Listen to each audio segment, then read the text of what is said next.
Hay historias e historias. Hoy les voy a contar la historia del hombre que tenía el cerebro de Einstein en el sótano de su casa y lo rebanaba con un cuchillo para enviárselo a quien lo pidiera. No sé si saben algo de esta historia.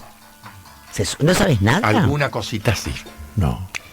En la madrugada del 18 de abril de 1955, Albert Einstein murió en el hospital de Princeton.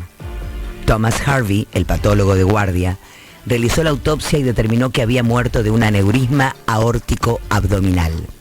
Lo que hizo a continuación sigue siendo objeto de una gran controversia. Básicamente, Harvey tomó el cerebro de Einstein sin permiso, lo que algunos llamarían robo, aunque él siempre dijo aquello de que fue por la ciencia, para estudiar lo que debía ser uno de los cerebros más singulares y extraordinarios de la historia del hombre. Lo cierto es que es difícil saber lo que Einstein habría pensado sobre el destino final de su cerebro. En cambio, fue bastante claro sobre lo que quería que le ocurriera a su cuerpo después de su muerte. El físico llegó a decir a su biógrafo, Abraham Pace: quiero que me incineren para que la gente no vaya a adorar mis huesos. De hecho, así fue.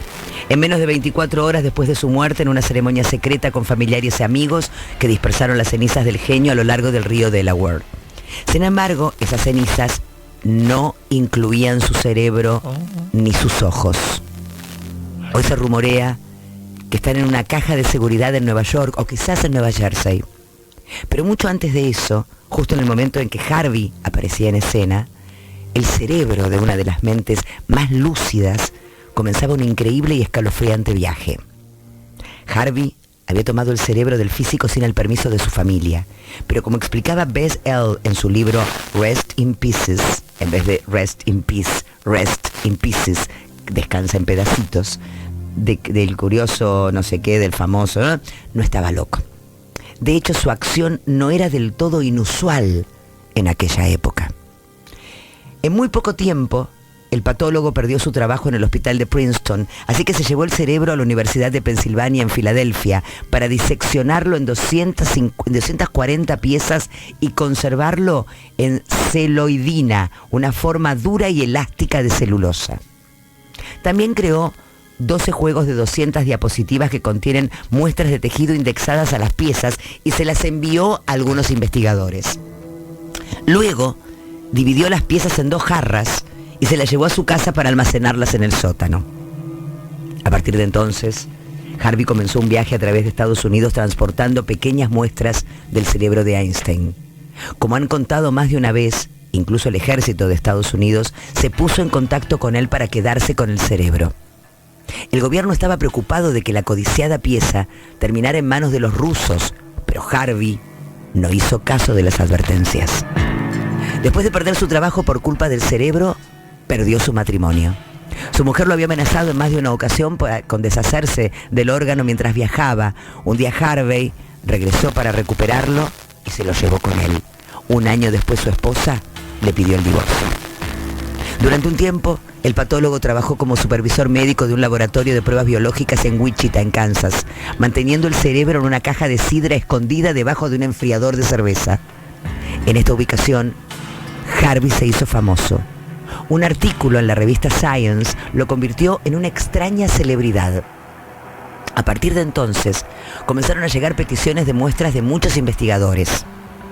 Harvey enviaba pequeñas piezas de cerebro de Einstein, más pequeñas que las que ya tenía conservadas, y lo hacía con un cuchillo de cocina que solo utilizaba para eso. Las piezas del cerebro eran enviadas por correo postal en un frasco, la mayoría de una marca de mayonesa que el patólogo ingería de manera compulsiva. Varios años después, se mudó de nuevo a Weston, en Missouri, y practicó la medicina mientras intentaba estudiar el cerebro en su tiempo libre, para finalmente perder su licencia médica en 1988 tras un examen. Posteriormente se trasladó a Lawrence, Kansas, espacio donde comenzó un trabajo en la línea de montaje en una fábrica de plástico. Allí se mudó a un apartamento junto a una estación de servicio y se hizo amigo de un vecino, nada menos que el poeta William Burroughs. No sé si lo dije bien. Los dos hombres se reunían con frecuencia para tomar unas copas en el porche del escritor. Harvey le contaba historias del pasado sobre el cerebro del físico y cómo cortaba trozos para enviar a los investigadores de todo el mundo. Burroughs, a su vez, presumiría ante sus allegados de que podría tener un pedazo de Einstein cuando quisiera. En 1985, Harvey y un grupo de colaboradores en California por fin publicaron el primer estudio del cerebro de Einstein, afirmando que tenía una proporción anormal de dos tipos de células, neuronas y glía. Ese estudio fue seguido por otros 5 informando sobre diferencias adicionales en células individuales o en estructuras particulares en el cerebro. Por supuesto, todas las torturas eran dirigidas... ¡Ay, no! Me mezclé. Se mezclé. No, vamos a otro tema. Mientras terminó? Mientras busca la hoja, ¿me cortás 200 gramos de Einstein? ¿Cuánto Bien querés finito, de 200 gramos. No, te puedo dar 150. Traje otra hoja. Me vuelvo 200 loca. gramos de Einstein. Te puedo traer una... No, te puedo ¿Qué traer... tenés? Te puedo dar 150... 125 me quedaron. Bueno, pero es para sándwich, ¿eh? Cortámelo Chicos, lo finito. perdí. Pensé que era la hoja que tenía. Ay, ahora tenemos que inventar Y el ahora tenemos final. que inventar el final. Lo mezclé. Para. Bueno, esto continuará. No, bueno, ya les voy a contar cómo terminó. Lo mezclé. No. Esto Pará, que continuará. Estamos que en Burroughs decía que Estaba podía con el tener poeta. un pedazo de Einstein cuando él quisiera. Cuando quieras se lo pedís, que todavía queda. No, pero eso yo me acuerdo que salía la noticia Sí, en un sí. momento de que estaban todos con el pedazo de, bueno, lo tengo en algún lugar. Einstein. Chiquitito, bonito, rico. Pero hay mucha gente que la cabecita no está bien. No, claro. ¿Ah? No, y cuando le agarra una obsesión. Y cuando así, la cabecita y no tener- está bien, no es buena consejera de nada. La mujer lo dejó. Le sacaron la cosa de medicina. No, ya, y él seguía con el cerebrito de Einstein. Me voy a una escena cinematográfica de Hannibal, donde Ray Liotta, que era el investigador, se ve drogado por el caníbal Que les, que le cocina. Yo no- Ay, no no, puedo no lo puedo ver esa parte, porque yo aparte le tengo terror a las cosas en la aparte, cabeza. ¿sabes qué? Terror. Pero Tremendo. fue como de más. De más. Yo lo Es- sentía de más en la película. De más, totalmente y, de más. Y no la dejé de ver ahí. Yo también, sí. Porque fue como Escenas no cinematográficas era la que primera están que de nos más. dejaba a todos en la primera. Anthony Hopkins. No, era Qué impresionante. tremendo actor, ¿eh? Qué bárbaro. Qué tremendo actor. Y ahí sí te daba miedo y a su vez estabas en la. Pero en la estuvo de película. más. Eso estaba de más. Era como que quisieron poner una cosa muy macabra y se pasaron. Demasiado. Se pasaron. Y le veías a Roy Liotta totalmente dopado acá. el negro ese. Dopadísimo, Dopadísimo. dopadísimo. Disfrutando su propio cerebro. No, horrible, es una imagen muy horrible. Muy fuerte. No lo puedo encontrar, chicos. En algún lugar estará. Había un ¿Cómo final. termina? Había un Ya final. no- hay un final. Hay un final. Pero ¿cuál puede ser el Ahí viene, final? ahí viene el final. Ahí viene. Creo ¿Cómo que puede lo ser? Ay, inventó. mi vida, Final. pero no, a ver. Lo inventó Marquitos al final recién, sí. como a él le Quiero, pareció. Marquitos. ¿Qué le pusiste? Que tiene una ¿Qué remera final lisa, hiciste? Vení. tiene una remera con las piernas de De Maradona. Maradona. Vení, ¿qué final pusiste, Marcos? Por favor. Hiciste- ¿Cómo terminarías esta ¿Cómo lo historia, hiciste Marcos? vos Lo al que pasa final? es que esas notas son muy largas por lo general. Claro. Y yo las resumo. Y en el apuro no, recién no la resumí, pero bueno, está. es Tengo la lo de misma. la reina Isabel acá, Felipe, no sé por qué la Terminemos reina si no Isabel. con lo de la reina. Ah, ok, entonces para. A la vuelta, a la vuelta. Se están aprovechando mucho los papeles.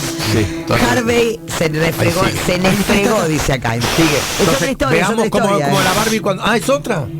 Parece que los cortaba en una pieza del cerebro sobre una tabla de quesos. Sí, la misma. Pero siempre usaba el mismo cuchillo, ya lo dije. El queso no es la misma.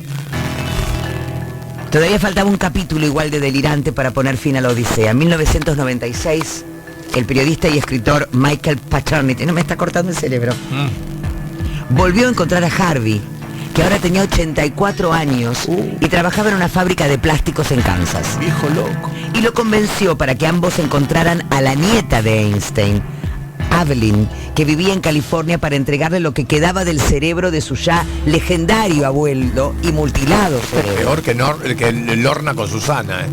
Una gran nota para Paternity, que entonces era colaborador habitual de New Yorker y de Esquire. Harvey y Paternity treparon a un viejo Buick Skylark. El último modelo había salido, pesadísimo. claro. Le pareció que el viaje de 6.000 kilómetros... Dieron con la nieta, Con la nieta. que como era previsible, ¿Qué? No quiso saber nada quiso. con el cerebro, el tupper, No, el mira, estoy haciendo un formol. TikTok. Disculpame, estoy haciendo un TikTok. El No cerebro puedo. de Einstein. Harvey murió el 5 de abril del 2007. Hace poco, chicos. A los 94 años. Loco. Su familia le dijo, menos mal. La familia Einstein donó todo al Museo Nacional de Salud y Medicina del Ejército de Estados Unidos, que está en Maryland.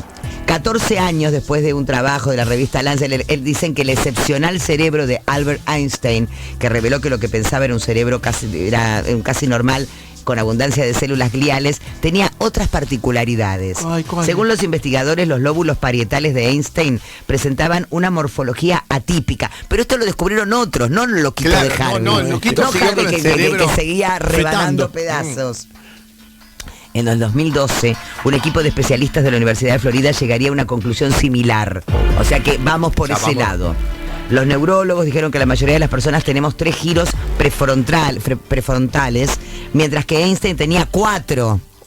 Tenía uno extra en su lóbulo frontal medio. Que sos un genio. Es un genio, Los genios claro. tienen otra cabeza, chicos, no piensan como nosotros. Está muy bien el loquito de guardar el cerebro. Muy bien. Está muy bien. Afirmó que el lóbulo parietal inferior de Einstein era más ancho de lo normal y parecía mejor integrado. Es la parte del cerebro encargada del conocimiento espacial y del pensamiento matemático. Pero esto lo van a saber Claro, una vez que eso se lo van- mueran, chicos. Sí. No sabemos si, bueno, no. Qué lástima, si era hasta poquito, el tipo murió en el 97. Albert un Einstein un falleció pedacito. el 18 de abril de 1955. Al final, la obsesión de Harvey, los tupper, el formol, sus frascos de mayonesa, Muy bravo. su cuchillo de cocina, su tabla para quesos, sirvieron para que la ciencia se acercara a desentrañar el misterio del genio. Harvey, lo justo, dedicó su vida a preservar los restos de Einstein Muy y bien. derivarlos exclusivamente a la ciencia, como le había prometido a Hans, el hijo de Einstein. Hans. Tal vez lo haya rozado un poquito la chifladura, dice Sí. acá, ¿no? Y un poquito loco tenés que estar, ¿no? Para pasar la vida investigando una sola cosa. Soy la mujer. Un obsesivo. Lo que la ciencia no pudo responder es si Einstein nació con esas características cerebrales especiales o si se desarrollaron a lo largo de la vida, vida, dedicada claro. a pensamientos complejos, porque viste que todo es como un músculo que se, Cuando que lo se ejercitás, ejercita. claro. Si vos ejercitás la mente todo el tiempo en cosas tan complejas y el músculo se expande, como hacer gimnasia, me Y hay imagino. otros que se ejercitan viendo un WhatsApp. Hay otros que se ejercitan haciendo un Qué TikTok. corto. Claro, Es más es muy corto. chiquito. Es muy chiquito el ejercicio que estás haciendo. Además de abrirle la cabeza al mundo sobre los orígenes del universo y acaso sobre el futuro, Einstein dejó algunas frases brillantes que pintaron su época. Una que puede aplicarse a estos días del siglo XXI. Lo correcto no siempre es popular. Y lo popular no siempre es lo correcto. En algunas cosas que decía. Dijo muchas. Bueno, Era un pero maltratador de mujeres. Sí. A la mujer la tenía cagando. Era otra No la dejaba época. entrar al cosa, no le hablaba. no le hablaba. Le ¿Te dijo, acordás vos que tenés vos que lo- estar acá solamente para Sí. cocinarme. ¿Eh? Sí, le dijo Y él. no me molestes. O sea, para mí, Einstein, cancelado, chicos. Cancelado. Cancelado Einstein. Es más fácil desintegrar un átomo, otra cosa que dijo, que un prejuicio. Trata bien a tu señor. Trata bien a tu mujer. Te digo, no estamos- ¿Sabes qué? Vas a terminar mal. Te Trata vamos a bien a tu cancelar. señora. Está la la señora concha de tu bien. madre. No es tan mal para los sobrecitos de azúcar, porque Sí. lo dijo Igual- Einstein. Igual, yo te digo, con esto que estábamos Está mal. hablando la otra vez con Marquitos del WOC, que es el despertar que están teniendo en muchas universidades de Estados Unidos, que se niegan a estudiar a determinados autores porque fueron Porque pedófilos, claro. abusivos. Terminemos con la teoría de la relatividad, terminemos con terminemos todo lo con que sea la un montón de matemáticas cosas, y toda la ciencia la ciencia matemática, porque si Einstein era la cagaba atropada a la mujer, hay que Basta. cancelarlo. Sí, Cancelado a Einstein. Nada más que aprendamos lo básico. Lo básico, Ni siquiera sí. aprendamos a ver a qué puede ser. Nada. Suma simple. Suma simple y nada más, chicos, porque el resto del universo, Nada con de un regla de tres con un simples. poquito de suerte, lo vamos a cancelar.